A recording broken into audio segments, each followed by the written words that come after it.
이어서 웨스터민스터 신앙고백 20장 세 번째 항 나가보겠습니다. 웨스터민스터 신앙고백 20장은 그리스도인의 자유와 양심의 자유에 관한 것이에요. 아주 재밌는 주제예요. 우리 마음속에, 사람의 마음속에 다 자유가 있는데, 양심이 있는데, 그것의 자유를 얻는 사람이 이 삶을 더 활기차고 더 자유롭게 살 수 있겠죠. 근데 이 자유가 양심을 얻지 못하게 하는 것들이 있는데, 그런 것이 죄가 있고 율법이 있고 우리의 죄책감이 있고 여러 가지 등등등 때문에 우리가 자유롭지 못하는 속박된 삶을 살게 되죠, 사람으로서.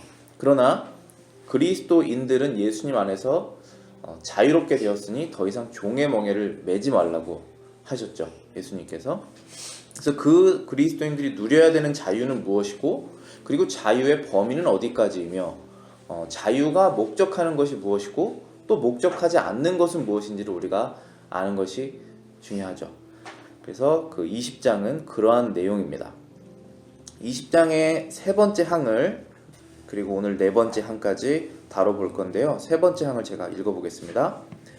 그리스도인이 누리는 자유를 빙자하여 죄를 범하거나 정욕을 품는 사람들은 그리스도인의 자유의 목적을 파괴하는 것이다.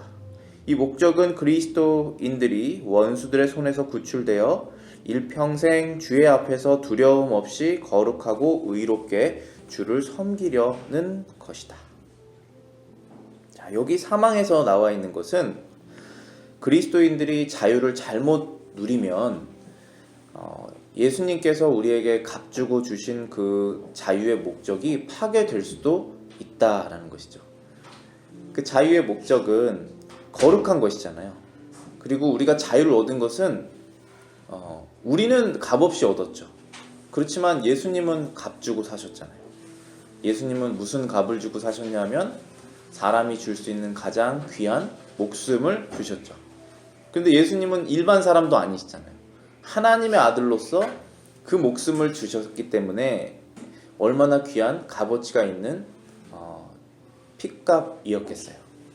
그 핏값으로 주신 우리의 자유를 우리가 잘못 사용하게 되면 그것이 의미가 퇴색된다는 것이죠. 우리는 정말 그렇게 하지 말아야 되는데, 어떠한 경우에 그렇게 될 수 있냐 하면은, 여기 빙자하여라는 단어가 있죠.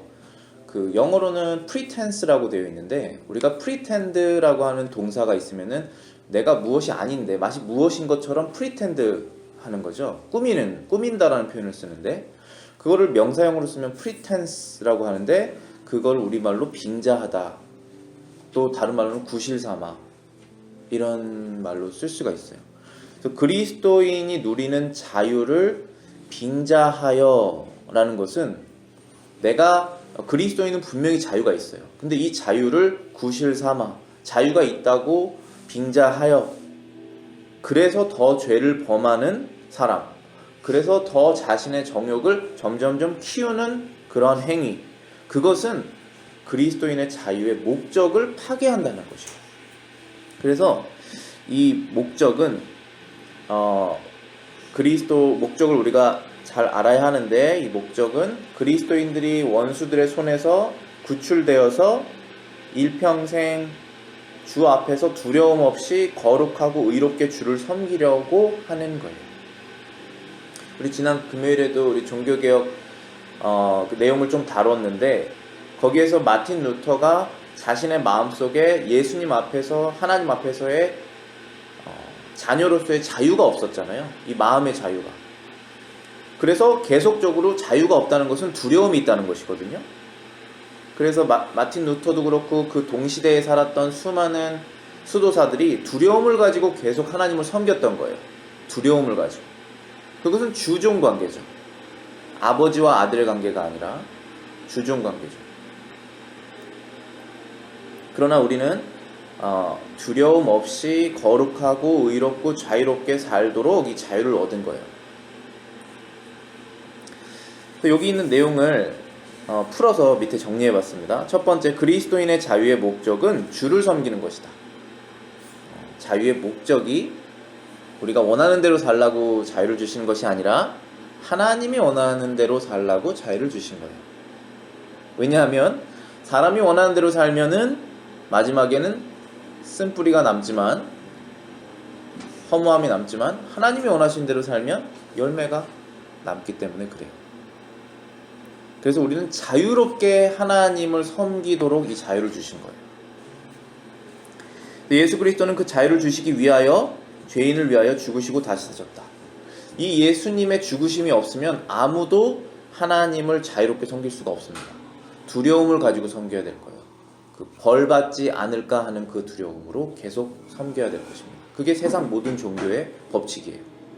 왜냐하면 아버지와 아들 관계가 형성이 될 수 없기 때문에, 의인과 죄인이 관계가 없듯이 하나님과 죄인이 관계가 없듯이 우리 죄인인 우리는 하나님과 예수님을 빼고는 관계가 없습니다. 그래서 항상 두려운 관계가 밖에 될 수가 없고, 그러한 마음으로 하나님을 섬기는 거예요. 무슨 일이 일어날까? 내가 무슨 잘못이 생길까? 뭐가 잘 안 되지 않을까? 그 두려움으로 하나님을 섬기게 된다는 거예요. 근데 그것을 예수님이 원하시는 것이 아니었어요. 그래서 그 자유를 주시기 위해서 우리를 위하여 대신 죽으시고 다시 사신 것이죠. 그래서 우리는 A 보시면은 예수 그리스도의 대속으로 죄를 용서받은 사람은 원수 마귀의 손에서 구출되었다. 이제는 대속이라는 것이 제가 늘 말씀드리지만 속죄 대신 속죄를 하셨다는 거죠. 우리가 내야 될 페이를 대신 해주신 것입니다. 그 뜻 자체가 죄를 지어서 그 죄값을 예수님께서 대신 우리를 대신해서 지불하셨기 때문에 우리는 더 이상 마귀의 손에서 마귀의 종이 되지 않죠. 우리는 구출이 된 거예요. 그래서 하나님의 종이 되고 하나님의 자녀가 된 것입니다. 그래서 B를 보시면 예수 그리스도의 대속으로 죄 용서를 받은 사람은 두려움 없이 하나님을 섬길 수 있다. 그리고 이 하나님을 섬기는 것은 모든 사람이 일평생 해야 될 의무이다. 하나님을 섬기는 것은 모든 사람들이 일평생 해야 될 의무예요.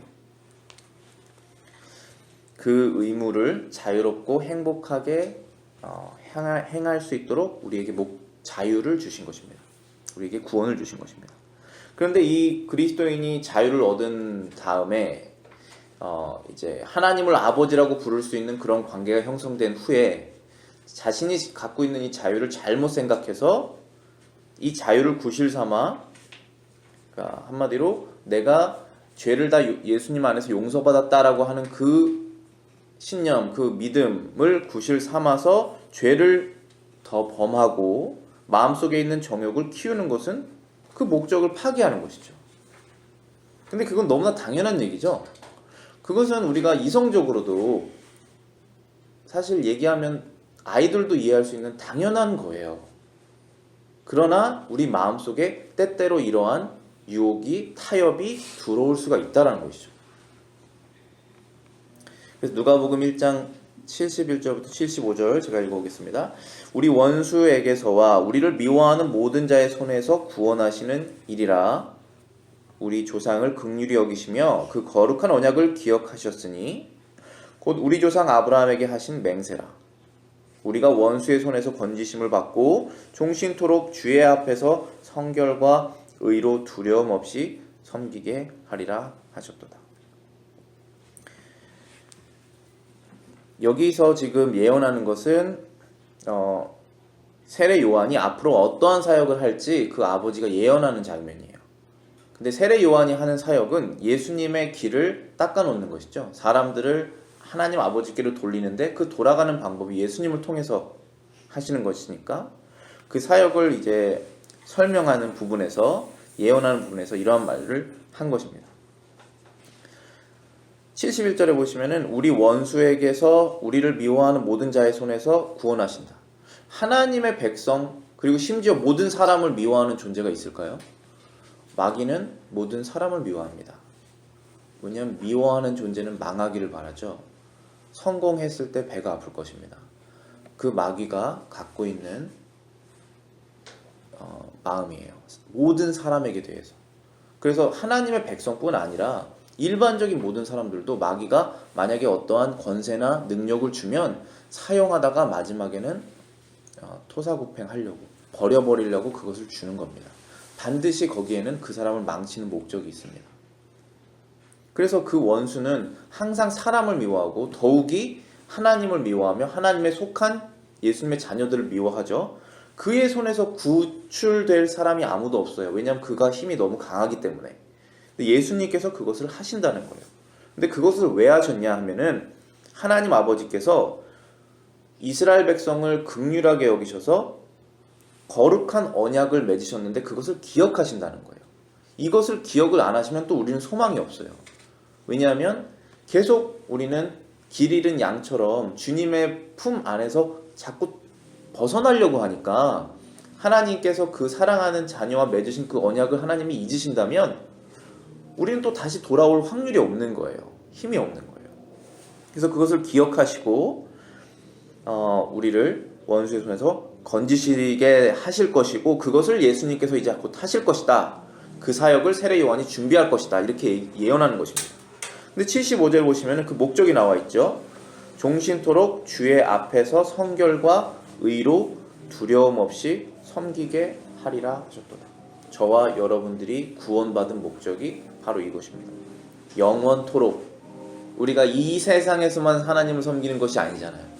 죽은 후에도 영원토록 주 앞에서 깨끗함과 거룩함과 의로움으로 두려움 없이, 비록 우리가 죄인이지만 그리스도 안에서 두려움 없이 하나님을 아버지라 부르며 그분을 섬기는 일을 위선자가 되지 않으면서도 할 수 있다는 거예요. 그 이해가 없으면 우리는 다 위선자가 될 수밖에 없습니다. 다 계속 꾸며야 돼요. 그러나 주 안에선 자유가 있어요. 저와 여러분들이 어떠한 상태에서 어떻게 무엇을 위해서 구원받았는지 서로 다 알고 있기 때문에 자유가 있는 거예요. 목적이 하나니까 우리는. 그리고 갈라디아서 5장 13절에 보시면 형제들아 너희가 자유를 위하여 부르심을 입었으나 그러나 자유로 육체의 기회를 삼지 말고 오직 사랑으로 서로 종노릇하라. 분명히 그리스도인들이 누리는 자유는 너무 어마어마한데 그 자유로 육체의 기회를 삼지 말고 서로 종노릇하라는 것은, 사랑으로 종노릇하라는 것은 율법을 완성하라는 뜻이에요. 왜냐하면 하나님을 사랑하는 그 사랑으로 우리가 서로에게 사랑의 빛밖에는 지는 것이 없잖아요. 그래서 이것은 율법의 완성이에요. 그러니까 이제 하나님께서 말씀하신 것이 내가 너희들에게 자유를 주었으니 그 자유를 가지고 너희들의 육신을 즐겁게 하는, 배를 즐겁게 하는 행위를 그만하고 율법을 완성해라. 그것은 사랑이다. 이렇게 말씀하시는 거예요. 근데 이 구절을 보면은 저는 항상 제가 미국에 살면서 미국의 자유의 나라잖아요. 여기가 랜드 오브 프리덤이죠. 이 나라에 얼마나 많은 육신을 즐기려고 하다가 망쳐지는 죄가 많은지 아시죠? 지금 뭐 선거 시즌인데 이제 공약이라고 그러죠. 이제 후보자들이 공약을 내올 때 정말 이 도시에 지금 필요한 것이 무엇이다라고 이제 공화당, 민주당 상관없이 다 내는 그런 제안들이, 예를 들어서 이런 것이 있어요. 홈레스 피플을 어떻게 우리가 사회로 복귀하게 할 것인가. 그 다음에 약물 중독자들, 정신 이상을 겪고 있는 사람들, 중독자들, 모든 중독자들. 그 중독이 어디서 나왔겠어요? 자유가 넘치니까 그 중독이 나온 거예요. 우리가 정말 솔직하게 하루하루 먹을 것이 없고 하루하루 잘 곳이 없고 홈레스가 돼서 거리에 나갔는데 거리에서도 자면 안 된다고 만약에 누가 딱 이렇게 법으로 정해놓으면은 정신이 번쩍 들어서 일을 할 거 아니겠어요? 근데 자유가, 혜택이, 보장이 너무나 많다 보니까 잘못된 길로 가죠. 그리고 부유한 집안에서 자라난 자녀들이 더 마약이나 술이나 성에 빠지게 되는 경우가 너무나 부지기수하잖아요. 이 자유라는 것이 책임과 하나님의 성령이 없으면 사단이 사용할 수 있는 무기예요. 그렇기 때문에 이 갈라디아서에서 하나님께서 우리 사람을 아시는 그 마음으로 이게 하시는 말씀입니다. 이게 자유를 위해서 부르심을 얻었는데 그 자유는 마음대로 하고 싶은 대로 살라고 주는 자유가 아니라 하나님을 섬기고 주님의 형제자매들을 섬기라고 준 자유다라고 하신 거예요. 우리가 지금 미국에서 토요일하고 썬데이하고 이렇게 세러데이 썬데이 이틀 쉬죠. 얼마나 감사한 건지 몰라요. 원래는 6일 일하라고 그러셨는데 우리는 5일 일하잖아요. 물론 집안일도 하고 여러 가지 하지만 주일에 하나님을 온전히 섬기라고 하루를 완전히 비워서 섬기라고 주신 거예요. 그것을 우리가 감사하게 생각해서 나를 위한 시간을 쓰지 않고 주일날 주님께 드리는 거예요. 그런 마음으로 우리가 일주일을 사는 거잖아요. 제가 초반에도 말씀드렸듯이 정말 너무나 당연하고 어린아이들도 다 이해할 수 있는 간단한 원리예요. 가르침이고. 그런데 우리가 생활에 적용하다 보면 타협이 수없이도 일어나는 것들이라고 제가 말씀드렸잖아요. 그 신앙의 싸움을 하는 거예요. 우리는 하나님 앞에서 기쁨을 드리기 위해서. 자, 그리고 네 번째 사항 읽어보겠습니다. 하나님께서 제정하신 권세, 국가이든 교회이든 권세와 그리스도께서 값주고 사신 자유는 피차간에 파괴하는 것이 목적이 아니라 서로서로를 지탱해주고 보존하는 것이 그 목적이다. 이것이 하나님이 의도하신 권세요 자유이기 때문에 누구든지 그리스도인의 자유를 구실 삼아 합법적인 권세 혹은 이 권세의 합법적인 행사에 반대하는 사람은 하나님의 제도에 항거하는 것이다. 이와 같이 하나님의 제도에 항거하는 의견을 발표하거나 그와 같은 것을 행동화하는 것은 이성에도 위배되고 잘 알려진 기독교의 원리들에도 배치되고 신앙, 예배 혹은 교제에 관해서든 간에 경건의 능력에도 어긋나는 것이다. 이와 같은 의견 발표나 행동들은 그 본성에 있어서든 표현 방법에 있어서든 그리스도께서 교회 안에 확립하신 외적인 평화와 질서를 파괴하는 것이다. 따라서 이러한 기독교인들은 교회의 권징을 받는 것이 합당하다. 문장이 꽤 긴데요. 뒤쪽에 제가 좀 간단하게 정리를 해봤습니다. 뒷장 넘어가시면은 1번에 보시면 이렇게 써 있습니다. 그리스도인의 자유와 국가와 교회의 권세는 상호간 지탱하고 보존하는 것이 목적이다. 그리고 1번에서는 하나님께서 국가와 교회와 국가를 제정하셨다. 자, 여기까지만 보실게요. 하나님께서 교회도 제정하시고 국가도 제정하셨어요. 하나님께서 제정하시면은 다 선하신 거예요. 사람이 망치기 전까지는. 하나님께서 교회를 제정하셨기 때문에 교회는 선한 거예요. 교회는 하나님의 선하신 목적이 있어요. 하나님께서 국가를 제정하셨기 때문에 국가는 선한 목적이 있어요. 그런데 여러분들이 사회에서 들려오는 이야기, 교회에서 일어나는 문제들, 교회가 결국 우리 성도들 자신이니까 내 마음속에 일어나는 문제들로 인해서 그것이 다 필요 없다고 생각하는 유혹이 불쑥불쑥 들 수 있죠. 그것 다 거짓이에요. 하나님께서 국가와 교회를 제정하셨어요. 가정은 어떤가요? 하나님께서 가정 제정하셨나요? 가정 제정하셨죠. 아담에게 하와를 주시면서 한 가정이 생겼죠. 그러면 나중에 또 다른 가정이 생기죠. 그러면 그 가정이 세네 가정이 모이면 거기가 커뮤니티가 형성이 되죠. 이웃이죠. 그들이 하나님을 섬기면 그것이 교회예요. 두세 명이 예수님의 이름을 부르면 교회라고 하셨으니까. 거기에는 반드시 하나님의 법칙이 있어야 되고 규정들이 있어야 돼요. 만약에 여러분들이 이 국가라는 것이 필요 없다라고 그러면은 여러분들은 하나 작은 섬을 사셔서 거기서 구매를 하셔서 거기서 사셔야 돼요.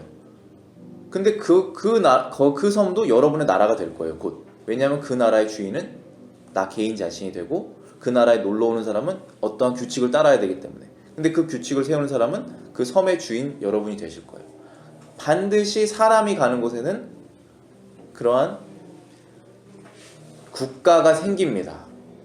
그리고 교회는 반드시 하나님을 믿는 사람들이 모이는 곳에는 교회가 생기는 거예요.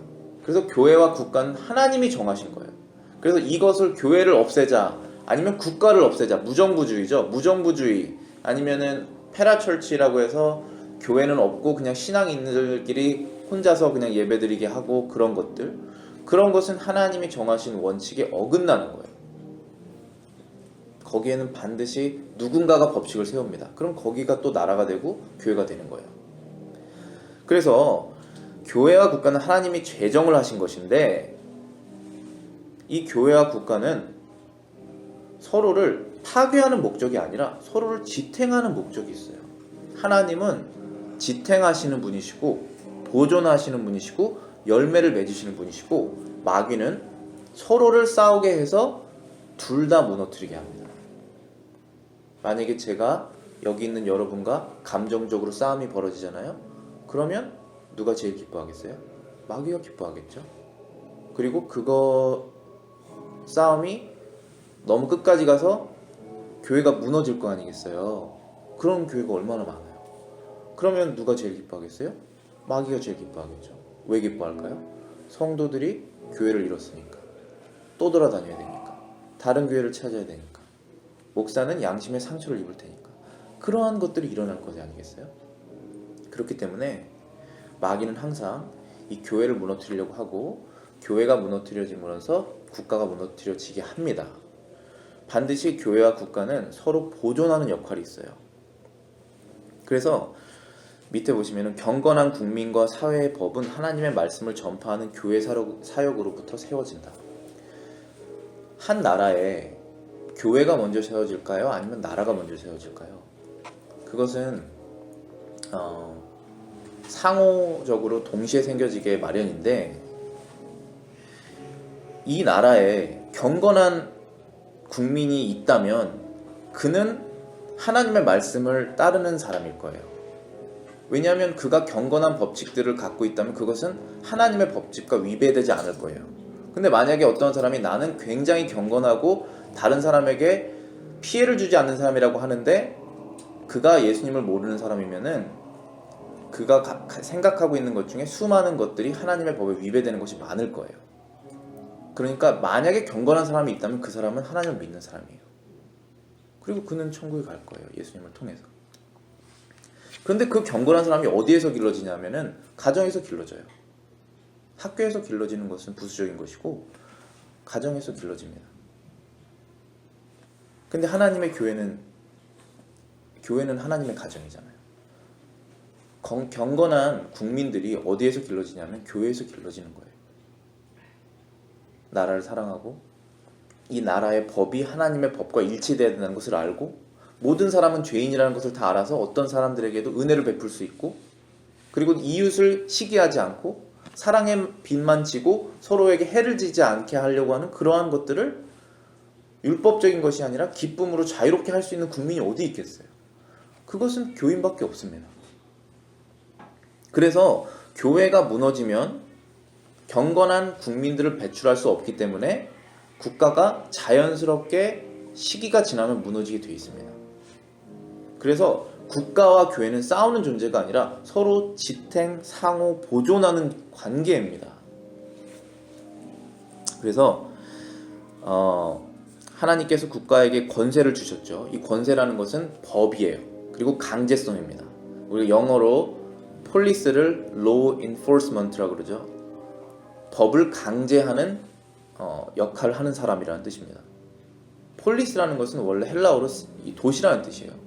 이 도시에 문제가 발생했을 때 법대로 하십시오 했는데 나는 법을 안 지킬 것입니다 했을 때 법을 강제적으로 적용할 그 권리를 누가 주셨냐 이거예요. 우리는 똑같은 사람인데 그 강제성을 국가에게 하나님께서 주셨다는 것입니다. 그건 선한 거예요. 여러분들 우리 이 커뮤니티에 경찰서가 없다고 생각해 보세요. 힘센 사람이 거기 왕인 거예요. 그 다음부터는. 그러니까 하나님께서 이 국가에게 권세를 주신 것은 정당한 것인데 그 권세를 잘못 사용하면 안 된다는 것이죠. 그래서 하나님을 경건하게 섬기는 경찰서장, 하나님을 경건하게 섬기는 검찰총장, 하나님을 경건하게 섬기는 국회의원, 하나님을 경건하게 섬기는 대통령을 선출하고 우리가 길러내는 것이 우리의 사명이자 우리의 운명이 달린 것이에요. 이 나라에. 그래서 하나님의 말씀을 지키면서 평안하게 살도록 하는 것이 목적이란 말입니다. 또 2번을 보시겠습니다. 국가와 교회의 합법적인 행사를 반대하는 것은 그리스도께서 주신 자유의 목적이 아니다. 자유의 목적에 반하는 행동을 첫 번째 우리 사망에서는 내가 정욕을 즐기려고 그것을 하게 되면 자유의 목적을 파괴하는 것이라고 그랬죠. 근데 여기 2번에서는 이 사항에서는 그리스도인이 갖고 있는 이 자유를 행사하면서 교회와 국가가 합법적으로 해야 되는 마땅히 할 일을 방해하는 것은 그가 갖고 있는 목적에 반한다는 거예요. 그래서 그리스도인들의 자유를 구실 삼아 하나님의 제도에 항거하는 것은 평화와 질서를 파괴한다. 미국 사람들이 굉장히 질서를 잘 지키죠. 노회를 제가 가봐도, 총회를 가봐도 질서를 정말 잘 지킵니다. 그래서 어떠한 교회에 문제가 생기면 그 질서 하에 문제를 해결하려고 합니다. 왜냐하면 질서를 주신 분은 하나님이시라는 것을 알기 때문에. 근데 그 질서를 파괴하면서 문제를 해결하잖아요. 근데 문제가 해결될 수 있습니다. 순간적으로. 그러나 부작용이 분명히 발생합니다. 왜냐하면 하나님이 원하시지 않는 방법으로 문제를 해결했기 때문에. 그것은 너무나 다양한 영역에서 다 드러나는 거예요. 우리의 개인의 문제 해결도 그렇고, 사람 간의 문제 해결도 그렇고, 자녀 교육도 그렇고, 부부 간의 문제도 그렇고, 교회 안에서 일어나는 아주 작은 일들도 질서 하에서 해결을 해야지 그것이 문제가 해결이 되지, 질서를 뛰어넘는 내가 그리스도인으로서 난 이렇게 할 자유가 있다, 말할 자유가 있다, 행동할 자유가 있다고 해서 그것을 질서를 파괴해버리면은 내가 갖고 있는 그 자유의 목적이 아니라는 거예요. 그리고 하나님이 만들어 놓으신 선한 제도가 타격을 입게 되는 거예요. 그 타격은 고스란히 나중에 본인이, 나 자신이 얻게 됩니다. 받게 되죠. 그래서 그렇게 하는 것은 사람의 이성과 하나님의 원리에 반대되죠. 근데 계속 그렇게 하는 사람이 있다면 권징을 받는 것이 합당하다. 국가로 치면은 경찰이 나서는 것이 합당하다라는 표현이 맞겠죠. 그리고 교회에서는 권징을 받는 것이 합당하다. 그런데 교회와 국가의 가장 큰 차이점은 뭐냐면은 교회는 다 자발적 모임이라는 거예요. 싫으면 걸어서 나가는 모임이에요. 교회는 좋으면 걸어서 들어오는 모임이에요. 자발적. 아무것도 연결돼 있지 않아요. 근데 국가는 좀 다르죠. 이민 절차를 밟아야 되고 나가야 되고 아니면 심지어 추방 당할 수도 있고 감옥에 들어가야 되고 여러 가지 일들이 있을 거예요. 그러나 그런 강제성이 국가도 그리고 교회도 있다라는 거예요. 교회에서도 그리스도인의 자유를 빙자해서 구실 삼아서 자꾸 교회에 분란을 일으키고 성경적인 가르침에 위배되는 것을 자꾸 말을 하고, 왜냐하면 자신이 믿는 것에 자유가 있다고 말하면서, 그렇게 되면은 교회의 거룩함, 그 다음에 진실된 교리들이 다 허물어질 것 아니겠습니까? 열심히 타오는 그런 공든탑들이 누가 흐리면서 허물어질 거 아니겠어요? 그래서 교회에서 어떠한 일을 해야 되는 것이 분명히 있어요. 근데 그것이 강제적 출교예요. 마치 이 나라에서 추방당하듯이. 근데 미국 국민은 추방당하지 않죠. 미국 국민은 잘못을 하면 감옥에 들어가죠. 근데 외국인은 잘못을 하면 추방을 당합니다. 그렇죠? 그거 똑같아요. 교회에서도 교인이 잘못을 하면 우리가 완벽한 사람은 없지만 드러나는 잘못, 예수님의 그런 거룩한 영광에 흠이 되도록 계속적으로 일어나는, 회개하지 않는 그런 잘못이 누구도 다 알만한 그런 것이 계속 일어나면은 교회에서는 그가 교인이라면은 징계를 해야 돼요. 징계하는 방법도 있고 예수님께서 알려주신. 그런데 그가 끝까지 징계를 달갑게 여기지 않으면은 이제 출교를 하는 거예요. 근데 그 출교란 뜻은 이는 외국인이라는 뜻이에요. 하나님의 나라에 속하지 않다라는 뜻이에요. 주장을 해도. 마태복음 읽어보실게요. 마태복음 18장 14절부터 17절입니다. 이와 같이 이 작은 자 중에 하나라도 잃는 것은 하늘에 계신 너희 아버지의 뜻이 아니니라. 100명 중에 한 명만 잃어도 하나님이 기뻐하지 않으신다는 거예요. 예수님께서 그 사람을 위해서 죽으셨기 때문에. 그래서 절대로 성도를 잃지 말으라는 얘기예요. 그런데 내 형제가 죄를 범하거든 가서 너와 그 사람만 상대하여 권고하라. 어떤 형제가 드러나는 죄를 계속적으로 저지르면 다른 형제가 그것을 발견했으면, 다른 교인이 그것을 발견했으면 조용히 가서 얘기하라는 거예요. 권고. 근데 만일 들으면 네가 다시 그 형제를 얻은 거예요. 이게 목적이에요. 형제를 얻으려고 하는 게 목적이에요. 한 마리의 양도 잃지 않으려고 하는 게 목적이에요. 그런데 16절에 안타깝게도 만일 듣지 않거든 한두 사람을 데리고 가서 두세 증인으로 입으로 말마다 확증하게 하라. 이제 한 명의 말을 듣지 않으니까 두세 명이 가서 우리가 다 봤다. 형제야 그렇게 하면 안 된다.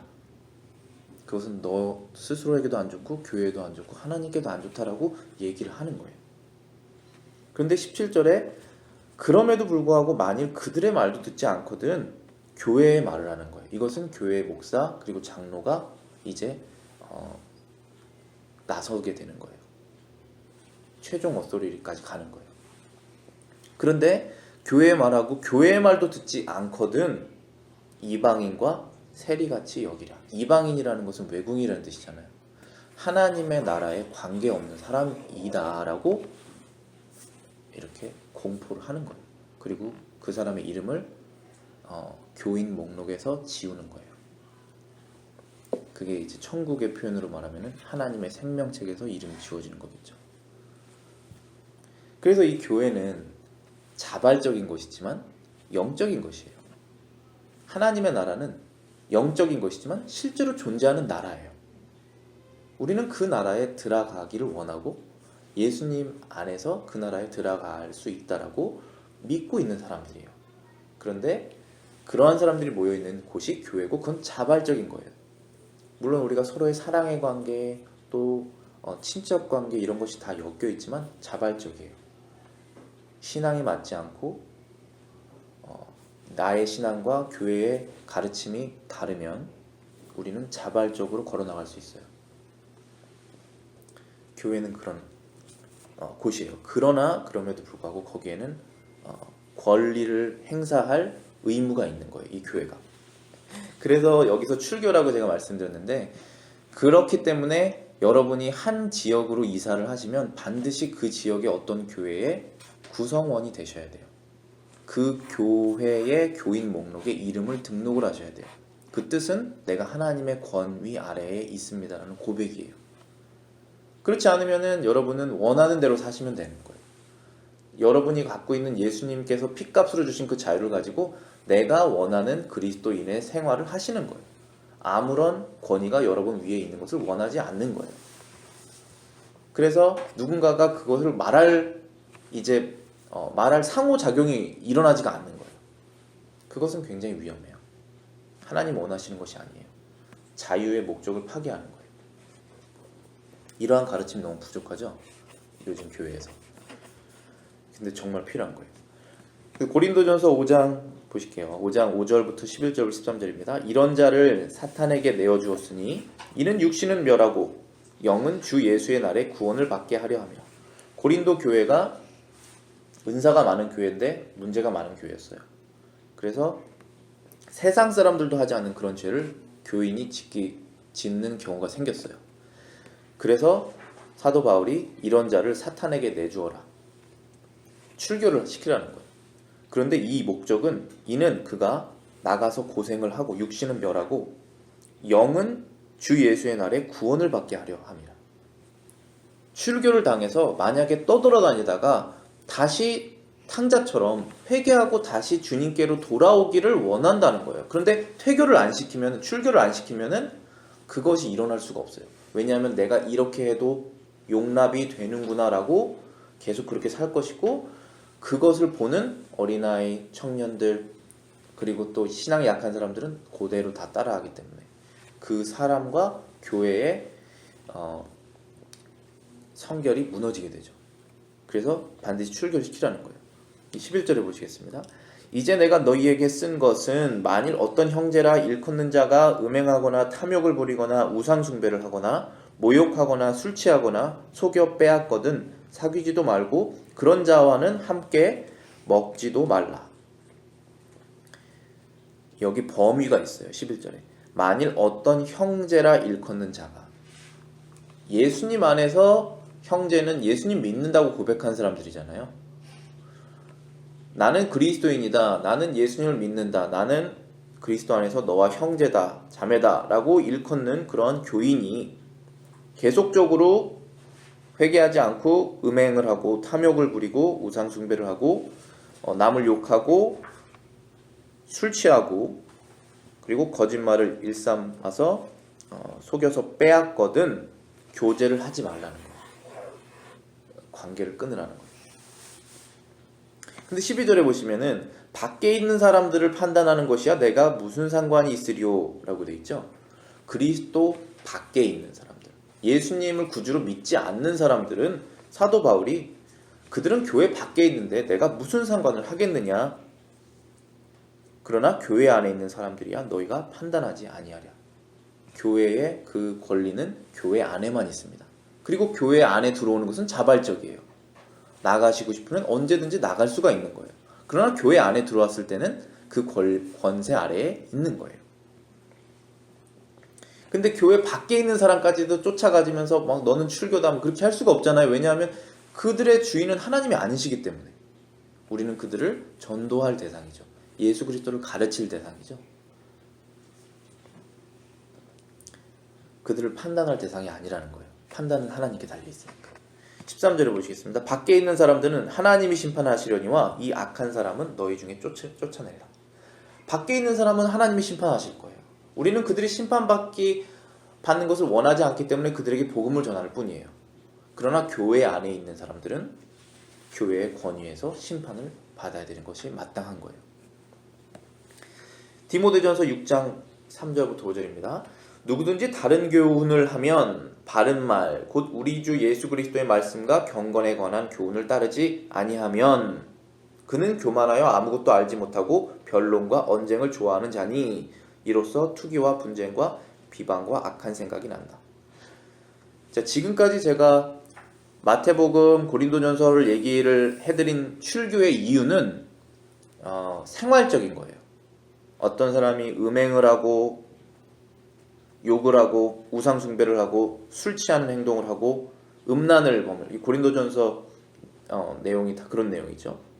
그리고 마태복음 18장도 마찬가지예요. 그런 내용이에요. 생활적인 면. 그런데 지금 디모데전서에서는 디모데라는 사람이 사도 바울의 아들과 같은 사람이거든요.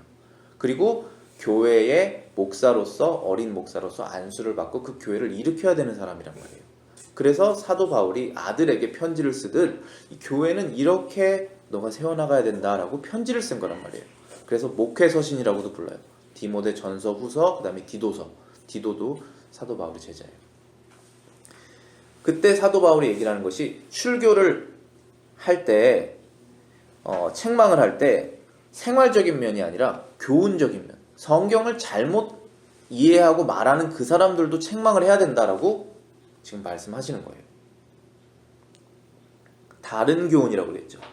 복음 말고 다른 것을 자꾸 얘기를 하면 그리스도의 말씀과 경건에 대한 교훈을 따르지 않고 자꾸 다른 것을 얘기를 하면 그 사람은 교만해서 아무것도 알지 못하고 단지 변론과 언쟁을 좋아하는 자니까 그 사람으로부터 투기와 분쟁과 비방과 악한 생각이 일어나게 된다 라고 주의를 주는 것이죠. 그리고 5절에 보실게요. 마음이 부패하여지고 진리를 잃어버려 경건을 이익의 방도로 생각하는 자들의 다툼이 일어나느니라. 그래서 그 결과가 이렇게까지 가게 된다는 거예요. 예수님의 말씀 이외의 다른 것들을 얘기를 하게 되면 그는 계속적으로 변론, 언쟁, 투기, 분쟁, 비방을 하게 되며 그들의 마음이 결국 부패해져서 하나님의 진리가 무엇인지도 잊어버리게 되고 교회를 나오는 것, 교인이 되는 것, 이 모든 것들을 단지 자신의 이익의 방편으로 사용하게 된다는 거예요. 그리고 그런 사람들의 다툼이 계속적으로 일어날 것이라는 거예요. 그래서 반드시 한 교회의 교인이 되셨을 때 그 교회의 가르침을 따르겠다라고 하는 그런 맹세가 포함이 되죠. 근데 만약에 그 교회가 예전에 로마 카톨릭 교회처럼 구원이 사람의 열심으로 일어날 수 있다 하고 자꾸 그렇게 예수님에 대한 완전한 의로우심에 대한 가르침을 안 가르쳐주고 사람들을 자꾸 종으로 만들어버리면은 그럼 걸어서 나가시면 되는 거예요. 교인의 교인됨은 자발적인 것이기 때문에. 그러나 여러분이 바로 옆 교회로 가셨을 때 그 교회에서 그 목사님과 장로님은 반드시 어느 교회에서 오셨습니까? 물어봐야 돼요. 그래서 그 장로님과 이제 장로님과 목사님을 이제 우리말로는 당회라고 부르고 영어로는 세션이라고 부르는데 그 당회에 제가 전화를 해서 무슨 연유로 나오셨는지 제가 물어봐도 되겠습니까? 라고 반드시 물어봐야 돼요. 같은 지역에서 오셨으면. 그러면 정당한 이유에서 오셨으면 그는 정말 훌륭한 교인이 되실 거예요. 그리고 부당한 이유에서 오셨으면 도망가실 거예요. 근데 도망가시는 게 나아요. 왜냐하면 이 교회도 또 문제를 일으키실 거니까. 그리고 그 문제 일으키시는 그 버릇은 반드시 고치셔야 돼요. 그분을 위해서. 그리고 하나님의 전체적인 교회를 위해서. 그게 성경의 가르침이에요. 요것을 우리가 잃어버리면은 교회를 이익의 방편으로 우리가 사용할 수 있게 돼요. 그리고 싸움이 벌어집니다.